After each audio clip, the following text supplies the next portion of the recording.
the computer. Hello, my beautiful friend Maria. How are you doing today?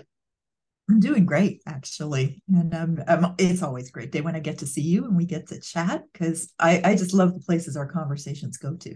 I know, right? Me too. And it's organic, it's not rehearsed. And whether it's messy or goes sideways, that's kind of the human experience, isn't it?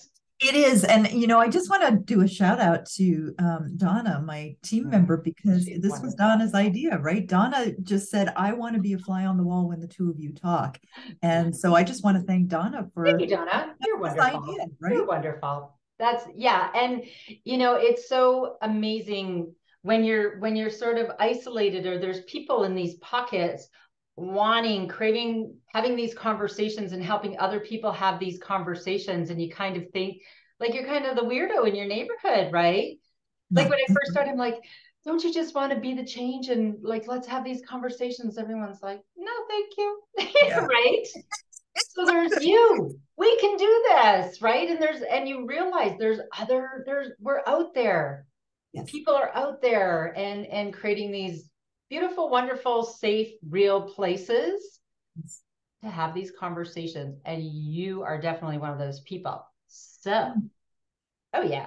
So something that keeps coming up, and it's so funny because you think I dove into this like becoming more familiar with embracing grief, death, dying, as opposed to in my 27-year nursing career. You're so busy, it's kind of part of it, but it's over here, right? Yeah. And it amazes me that I started this journey in 2014 and I still learn something new all the time. And that's, first of all, people need to understand like we don't have it all figured out. We don't. I'm sure you're learning from, like, we're all teachers and we're all students, aren't we? Yeah. Well, I love what Dr. Wolfeld says, and as you know, I mean, he's my teacher, he's my mentor, and when in doubt, I kind of think, what would Alan do? Mm. And in his tenets of companioning people who are grieving, what his tenet number 11 is, I think it is curiosity, and Mm. tenet number 10 is to remember that the griever is the expert. You are not the expert.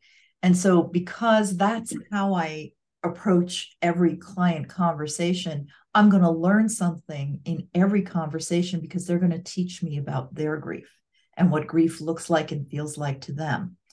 I think a great misnomer is that grief looks like this. No such thing. You and I both. Absolutely. Yeah, it's grief is either a hot mess or it's or like it's all, and it's so individual. And I love that approach of you are you know more about your life, your grief, your relationships than I ever will. I Yeah. might share some things I've learned along the way that may offer you some guidance, but Yeah. you know what you need more than I do. That's Um, right. yeah. And it's giving that power back to that person too, right? It's not that feeling of, oh my gosh, I have to find the person who can fix this for me, because that's adorable. We want to fix grief so desperately, don't we? Well, because it's not comfortable, right? And it's not always not comfortable. If we're really doing our grief journey, we have moments of profound discomfort. And if we found the right wellness team, if we found the right people to walk with, then those moments can transform really gently and very gracefully. So I think when we're looking for who is on our wellness team, what we need to be looking for are the people who a recognize that they are not the expert on my grief. I am the expert on my grief. Mhm. What they are an expert on, though, is being able to walk with me and meet me wherever I am. I was running my program, so I've got the weekly program, right? And Mhm. so yesterday I was running my program, and one of the participants said, "What I so love about this is that every week it meets me right where I am. Mm. The program meets me right where I am in my grief journey." And I Love think when it. you're looking for a wellness team, when you're looking for somebody who can support you in your grief journey, you're looking for someone who can and will meet you where you are, not try to fix you to get you to where they are. And our loving friends, the people who don't want us to be hurting, desperately want to get us to a wellness place that they perceive themselves at, right? So they're trying to fix us where they are. Absolutely. Right? With the greatest of intention, right? Because they love you and they don't want you to hurt. And it's funny because when one of our wonderful conversations, you were sharing some things that were, you were grieving, and because that we don't get a pass from grief either, do we? Just because we embrace it. And I realized in sitting there, just like I did, just want to love on you right now. I wanted to fix it. And it's so hard. And, it's where I said, I just absolutely have to have this conversation with you is I always say we need to acknowledge and allow space for grief. We need to, we have fixitis. We want to fix it. And I realized that I had another wonderful conversation. As you know, I work with the Elizabeth Kubler-Ross Foundation, which, by the way, I mentioned your name to Wilka, who does the education. She's like, oh my gosh, I totally want to meet Maria. Cool. Yes. But we were talking and saying, when somebody says something like that, they're grieving. Like you shared with me, she shared something with me, or we see it on Facebooks. This person just died, or my dog just died, or whatever. And our go-to is, I'm sorry for your loss, my condolences, my whatever. And I realized that in all of this, I don't ever say I'm sorry. I will say sending much love as you grieve Joe. And then I realized, I don't really know what the best thing, right, in that response on that Facebook page, because we're very social media oriented. What are some wonderful things that we could say instead of, I'm sorry for your loss? Yeah. So do you maybe want to fill that out a little bit? I know what you mean by it. At least I think I know what you mean by I don't say that, but there might be somebody listening in who doesn't know why you wouldn't say that. Right. Why I wouldn't say I'm sorry. I don't really know. I think it isn't a like platitude. It's what are we sorry for, I guess. I'm sorry that you were in pain. I'm sorry that this happened. I don't know. It doesn't seem like it's not that it's not genuine. It just like, what does it mean? Oh, I'm sorry for your loss. It's just so an automated response, I guess, because we don't know what else to say. And I think, well, geez, let's help each other, because how do we get good? We learn, we practice. I would love to offer some things that might feel a little more heart connected, maybe. I'm not sure. So what I'm hearing you say is everybody's saying that. So I don't want to be part of that. Sorry for your loss. There's like 100. I'm sorry for your loss. Sorry for your loss. Sorry for your loss. Yeah. And I just think, like that it doesn't feel like a heart connection or something, right? It feels, and again, people are compassionate and they just don't know what else to say. And I get it. I'm thinking, Absolutely. And I'm sorry, to me, it always felt odd because I'm sorry is an apology. I'm sorry is an apology. Right. What are you apologizing for? Well, Canadians apologize for everything, let's be honest. Well, isn't that true? When I became a Canadian, and that was some 30 years ago, I was so intrigued by that. And then it seeped into my DNA. I think we drink we are truly Canadian. If someone steps on your toe and you apologize, you're Canadian. Anyways, I digress. Yeah, but we're apologizing. Yeah. I think at the core of your question, it actually goes back to what you said when you said, we have fixitis and we just want to fix it, and I want to fix it and I want to love on them. And I think we have those two kind of enmeshed, It is possible to love someone in their place of pain without trying to fix it. But in order for us to do that, we have to be willing to be vulnerable ourselves. We have to be willing to open our hearts and our minds to their experience. If I'm going to love you, part of my loving you is my joining you where you are. Mm-hmm. So I'm sorry for your loss is a great way for me to distance myself. There it Right. is. And that's what I said, right? It doesn't feel like a heart connection. That's Yeah. like, without even realizing, that's what I said. It doesn't feel like a heart connection. That's right. That's right. And it's not. It's a head intellectual. So sorry Yes. for this. Let me know if I can do anything. I don't know what That's you all can for do. now. Bye. I don't know what you can do for me. I I'm a can't, mess. even if I did know, I'm not sure I could articulate it right now. And we say that with all good intention. And I can't stress enough. Absolutely. This is not about us trying to hurt somebody. It's not blaming, shaming, or pointing fingers. Why would No. we know? But like, why would we know anything else? We don't talk about it. We don't, right? Share these Yeah. ideas. And yet the reality is there's a difference between I'm sorry for your loss headspace and oh, I'm so sorry for your loss. Mm. Like even how we deliver something, it's not always Mm-hmm. about the words. It's Right. a delivery and it's about the intention. Yes. Right. So my thing is because you're gonna get tongue tied. You're gonna, I don't know what to say. I just don't know what to say. Um, and I'm right here with you. Is Yeah. if you're really loving somebody, I'm right here with you for you. Mm-hmm. Is a fair communication. Mm-hmm. Now you may well get back. No, you're not here with me. You didn't lose Mm-hmm. your husband. You did like you could well get that. But here's the thing: they're going to hear whatever you say Right. through your own amplifiers and filters. Yes. Right? Mm-hmm. We each, due to the circumstances that we're in on this particular day, I mean, when you're having a good day or when you're having a bad day, you're going to hear things differently. Absolutely.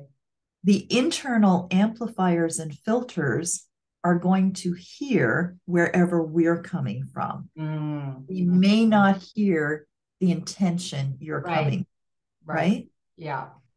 And I think as a society, we're so afraid of triggering somebody who's in grief, You're right? already We don't. triggered, honey.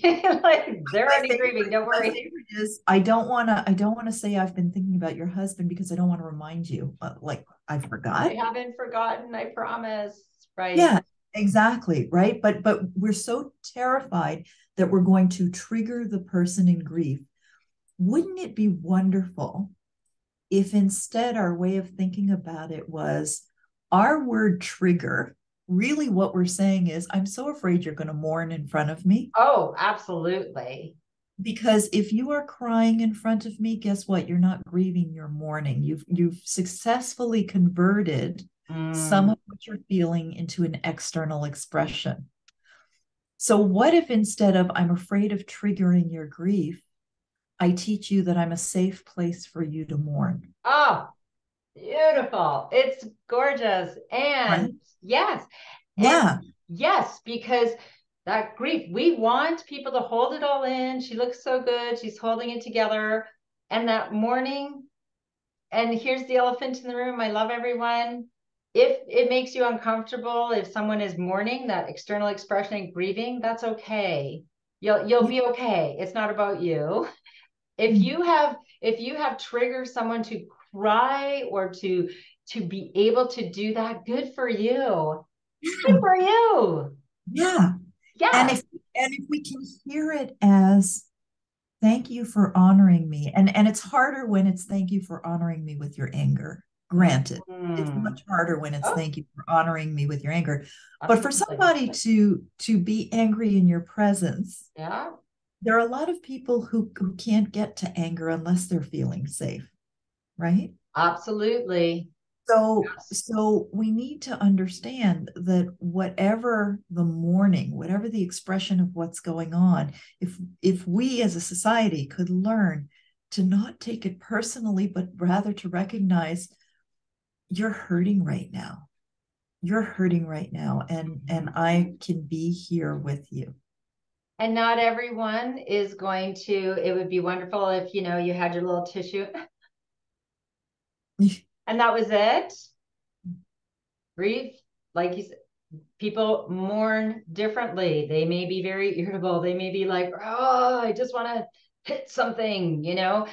I remember the movie Still Magnolias and Sally Fields. Spoiler alert. Well, everyone's seen it. It's such an old movie. When her daughter died, she's just like, I just want to hit something. And one of the ladies said, here, hit her. Hilarious. So I do, you know, as much as we say express your, like, just allow your morning, perhaps like punching the pillow versus the person is, you know, yeah, there are better way to certain go. there are certainly safety measures. But the other thing is, it's not I'm going to mourn with anger and you're going to mourn with sadness. It's everybody is going to have this full on spectrum of stuff that they never knew was part of grief, Oh, right? C.S. Lewis, in his book, A Grief Observed, said, I never knew fear felt so much like fear, or that grief felt so grief. much Yes. felt so much like fear. And in that moment, he helped generations to recognize that fear and anxiety is part of the grief journey for most. And yet that takes us by surprise, and we don't understand why we're feeling such anxiety. We don't understand why we're feeling so much fear, you know, and we don't recognize it as a symptom of grief. Absolutely. That's the thing. We think grief, sadness, crying. And there's another, I think it was anonymous. I've seen the meme here and there saying that something about anger finally showed itself and it was actually grief. And I wrote stuff, right? Right. It's like it was disguised as grief. And it's like this person, I didn't realize, you know, in my anger that actually that it was my grief. That's And right. yes, it's just a whole bunch of emotions. So, okay, so let's go back because I just talk about that yeah, anger, of course. because there's a misunderstanding in that grief itself is not an emotion, Right. but Right. we say we are feeling grief, Yes. right? Yeah.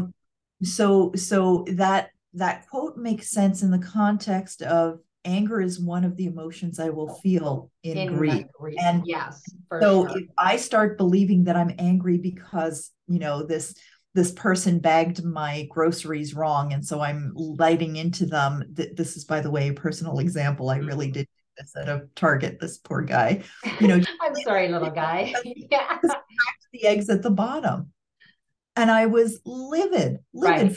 livid, right?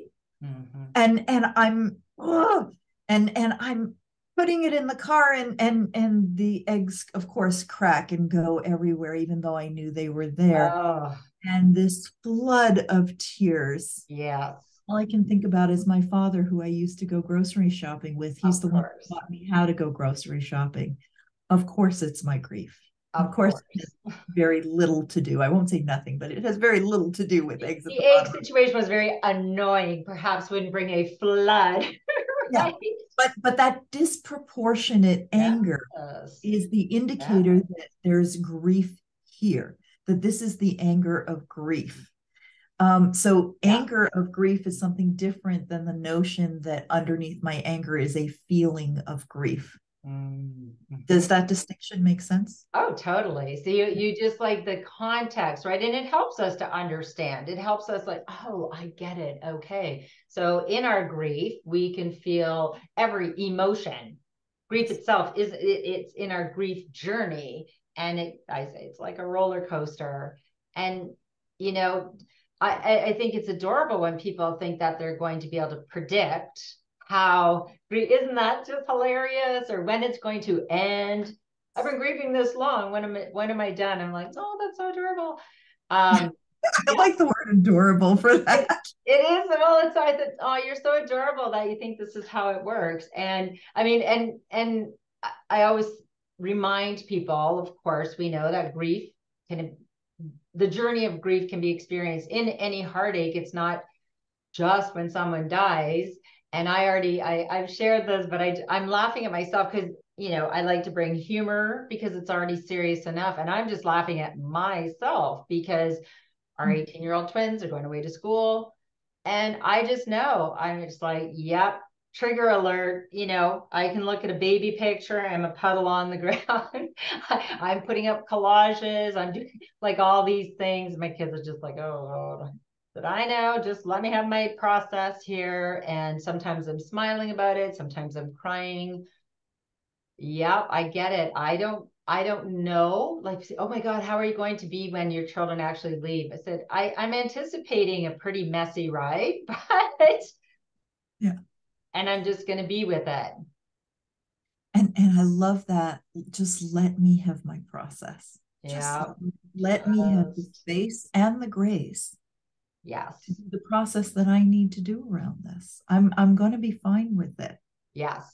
I need to go through it all in order to be fine at the other end with it. And it doesn't have to make sense. And when people say, sometimes I caution people when they say, empathy or is understanding. It's like, you don't always understand, someone's process. And it's okay if you don't understand. Mm-hmm. You can say, wow, my mom's really weird. She's doing all this stuff. that's fair. And that's okay too. And everybody has their journey. So, okay, so I do not want to forget. So when we are in front of someone and the words, and I love that, it's not so much the words you say, really, and that kind of lets people off the hook. It's that feeling, because if, my gosh, your dog died. I'm so sorry. Like, I'm so sad for you. Yeah. And But just be there. I'm so sorry. I'm It's so okay like, because you're feeling it. yes. However, so on social media, when you see, right, I'm sorry for your loss, I'm sorry for your loss, and there's 100 of them, it's hard. I mean, it's harder to make, obviously, a heart connection with your words. And what could we say? What could we write? And of course, everyone has to be genuine for themselves. I always, like, for me, I try to get into whatever they've shared. I read what they've written, and I'll say, thank you so much for sharing these beautiful pictures and this story. I've learned so much about your loved one. I'm sending you and your family so much love as you grieve Joe. And I mean, like, I mean it. And I think that's also the best we can do. Like, that is from my heart. I take that moment. I don't know. What do you write, Maria? That's what I want to write. I, I'm kidding.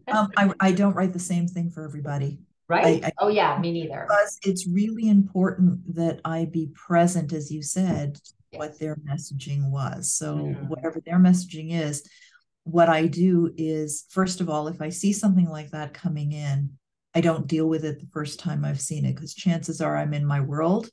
I'm glancing through stuff. That is not the time, because then it's just cursory, and that's not appropriate for what they're expressing. Yes. So I see that that's coming, and I make a time in my day when I am going to consciously bring myself to that. Yes. Right? That's love that. Yes. That's number one. Number two is when I do bring myself to it, first of all, quite often I'll make myself a cup of tea or something, because I want to make sure that whatever I'm about to read, I'm going to allow it to penetrate. Build a wall up against it. Instead, what I'm going to do is I'm going to make sure that I'm going to have something of comfort around, so that should I get triggered by what they say, then I've got some comfort gear there, if you will. Beautiful. Because then I'm more likely to be willing to be triggered by what they say. Yep. And let's face it, what they're about to say, they're about to introduce me to their loved one. They're about to, even if I know that person, they're about to introduce me to their experience of that person. So I'm about to learn about somebody that I knew potentially in a much different way. So I love what you said about, I thank you so much for sharing this. I've learned something new. That affirmation is wonderful. If it's somebody that I did not know in their lives, I know them, presumably because I'm getting their feed, but I didn't know their loved one, then I make a point of saying, thank you for introducing me. Yeah. Yeah. Because here's one of the fears that happen early on in grief. I fear that you're going to forget my loved one, that my loved one will be erased from having lived on this planet. So the idea of in putting this out, and I think sometimes that's what's underneath putting it out there, is making sure people take note of this life, right? So it's a very sweet thing to say to somebody, thank you for introducing Yeah, I them. love that. Yeah. Yeah. And isn't that so beautiful? And even in saying that, it's like people might, well, but they died. Yes, but you're introducing me to their the life that they lived, right? And I didn't know this about this person. And you can, I mean, I've learned the most fascinating things about it's like, oh my gosh, like they just, wow, what an incredible life they lived. And it does touch my heart. And I love that you say you don't answer right away, or you don't respond right away. You take the time, and then you create that space, right? And I do. I mean, I've read things of people I don't, or and even if I don't know them, I get choked up, and that's okay, Yeah. right? Yeah. Yeah.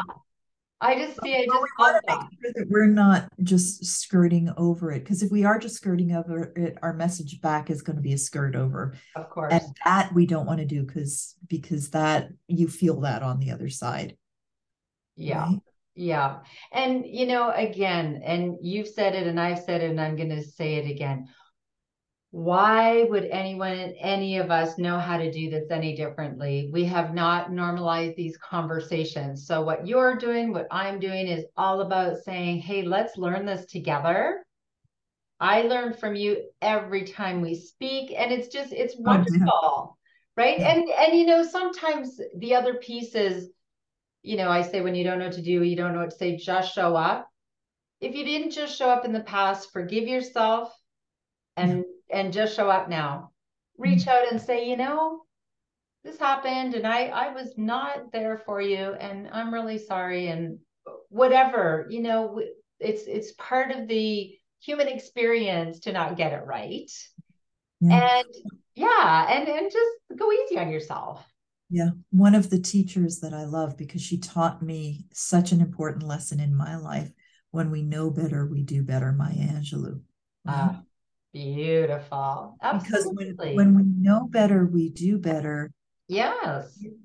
gives us permission to be gentle with ourselves. I honestly didn't know better beforehand. And like you said, why would we? This is not a society that embraces or teaches us how to do grief or mourning, right? Honestly, Maria, every time I speak to a school or another person, and I think, we've come a long way. There's a lot of people doing tremendous work out in the world. I have so many beautiful resources on my website. You are incredible with Healthy Mourning, and how you support people.